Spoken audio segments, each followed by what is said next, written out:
Shrimati CS Sujatha, നമ്മുടെ സമൂഹത്തിൽ ദാരിദ്ര്യമുണ്ട്, പണം ഇല്ലാത്ത ആളുകളുണ്ട്, വസ്തുതയാണ്. പക്ഷേ ദാരിദ്ര്യം, പണത്തിന് കുറവ് അനുഭവിക്കുന്നു എന്നുള്ളത് ഒരു അപമാനകരമായ കാര്യമൊന്നുമില്ല. മനുഷ്യരുടെ കയ്യിൽ ചിലപ്പോൾ പണമുണ്ടാവാം, പണമില്ലാതിരിക്കാം, പക്ഷെ അവരെല്ലാം അഭിമാനമുള്ള വ്യക്തികളാണ്. അപ്പോൾ ഈ ദാരിദ്ര്യം എന്ന് പറയുന്നത് ഒരു ആനുകൂല്യത്തിൻ്റെ മാനദണ്ഡമായി മാറുമ്പോൾ, ഒരു ബസ്സിൽ കയറാനുള്ള മാനദണ്ഡം എന്ന് പറയുന്നത് നിങ്ങളുടെ ദാരിദ്ര്യമാണ് എങ്കിൽ അതൊരു ദാരിദ്ര്യത്തിൻ്റെ പ്രകടനമാണ്. അതല്ലെങ്കിൽ ഒരു ദാരിദ്ര്യ വണ്ടിയായ ബസ് സ്വാഭാവികമായും മാറുമല്ലോ. അത് പലരുടെയും അഭിമാനത്തിന് ക്ഷതം ഏൽപ്പിക്കും. ഇപ്പോൾ മന്ത്രി പറയുന്നത് പോലെ ദാരിദ്ര്യം മൂടി വയ്ക്കാൻ താല്പര്യമുള്ള ആളുകൾ സമൂഹത്തിൽ ഉണ്ടാവും. ചിലപ്പോൾ അദ്ദേഹം തന്നെ പറയുന്നുണ്ട്, ചിലരുടെ വേഷം കണ്ടാൽ അവർ ദരിദ്രരാണെന്ന് തോന്നില്ല. 10,000-12,000 വരുമാനം ഉണ്ടാവുള്ളൂ, പക്ഷെ അവരുടെ വേഷം കണ്ടാൽ അവർ ദരിദ്രരാണെന്ന് തോന്നില്ല എന്ന് പറയുന്നുണ്ട്. അങ്ങനെ തോന്നേണ്ട കാര്യമില്ല. ദാരിദ്ര്യം എന്ന് പറയുന്നത് ആ നിലയ്ക്കുള്ള ഒരു പ്രകടനപരതയാക്കേണ്ട കാര്യവുമില്ല. ഇവിടുത്തെ പ്രശ്നം ഇനി മുതൽ സ്ത്രീകൾ അവരുടെ ദാരിദ്ര്യവുമായി അസോസിയേറ്റ് ചെയ്ത് ഈ സൗജന്യ യാത്രയെ കാണുമോ എന്നുള്ളതാണ്.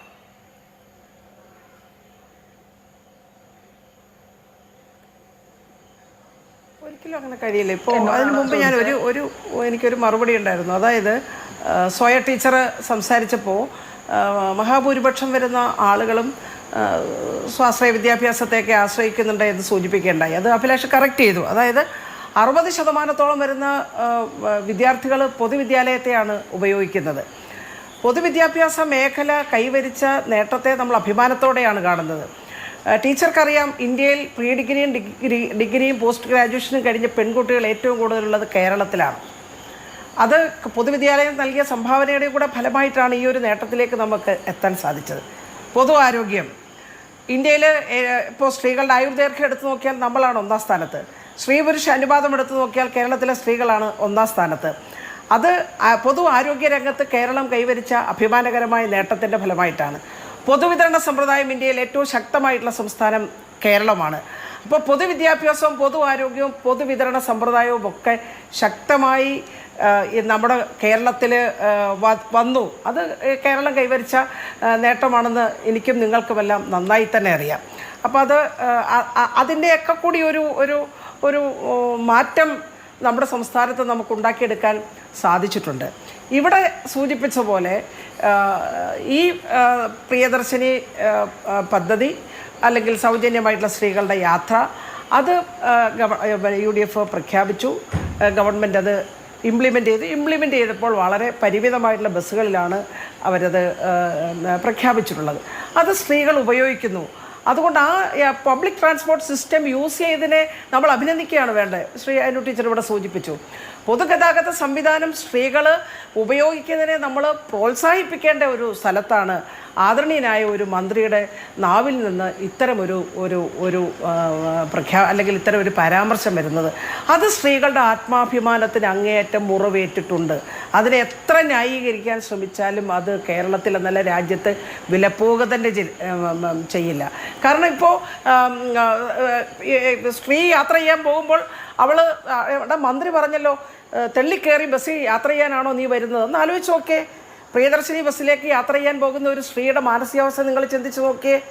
തീർച്ചയായിട്ടും ഇത് കേരളീയ സമൂഹത്തിൽ വിശേഷിച്ച സ്ത്രീകളുടെ ഇടയിൽ ഉണ്ടാക്കിയിട്ടുള്ളത് അങ്ങേയറ്റത്തെ വിഷമവും പ്രയാസവും ഒക്കെ തന്നെയാണ്.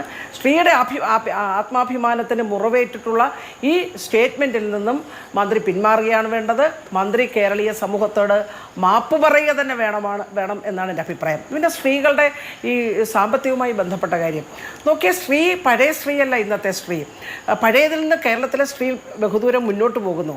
കാരണം ഇതിപ്പോൾ ഏറ്റവും വലിയ സ്ത്രീ ശാക്തീകരണ പ്രസ്ഥാനമാണ് കുടുംബശ്രീയും മറ്റും അതിൻ്റെ പ്രവർത്തനം ഏറ്റവും ഭംഗിയായി നടന്നതിൻ്റെ എല്ലാം ഫലമായി അല്ലെങ്കിൽ തൊഴിൽ രംഗത്തേക്കൊക്കെ സ്ത്രീകൾക്ക് നന്നായി കടക്കാൻ സാധിക്കുന്നുണ്ട്.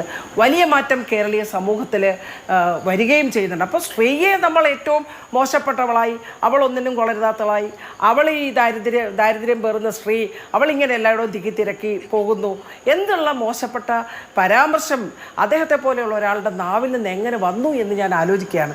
അപ്പോൾ എനിക്ക് സൂചിപ്പിക്കാൻ കഴിയുന്ന പുരുഷ കേന്ദ്രീകൃതമായ ഒരു സാമൂഹ്യ വ്യവസ്ഥയിലാണ് നമ്മൾ ജീവിക്കുന്നത്. അതിൻ്റെ എല്ലാം ഭാഗമായി തന്നെയാണ് ഇത്തരത്തിലുള്ള സ്റ്റേറ്റ്മെൻറ്റ് വരുന്നത്. അതോടൊപ്പം തന്നെ UDF-ൻ്റെ നയം ഇത് തന്നെയാണോ എന്ന് അറിയാനും ഞങ്ങൾക്ക് ആഗ്രഹമുണ്ട്.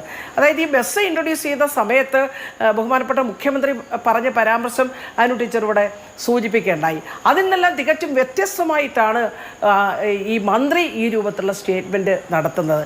ഈ സ്റ്റേറ്റ്മെൻറ്റ് കേരളത്തിലെ സ്ത്രീകളോട് കാണിച്ച അങ്ങേയറ്റത്തെ വിവേചനമാണ്. ഇതിനെ ഒരു തരത്തിലും ന്യായീകരിക്കാൻ കഴിയില്ല എന്നുള്ളതാണ് എൻ്റെ അഭിപ്രായം. ശരി.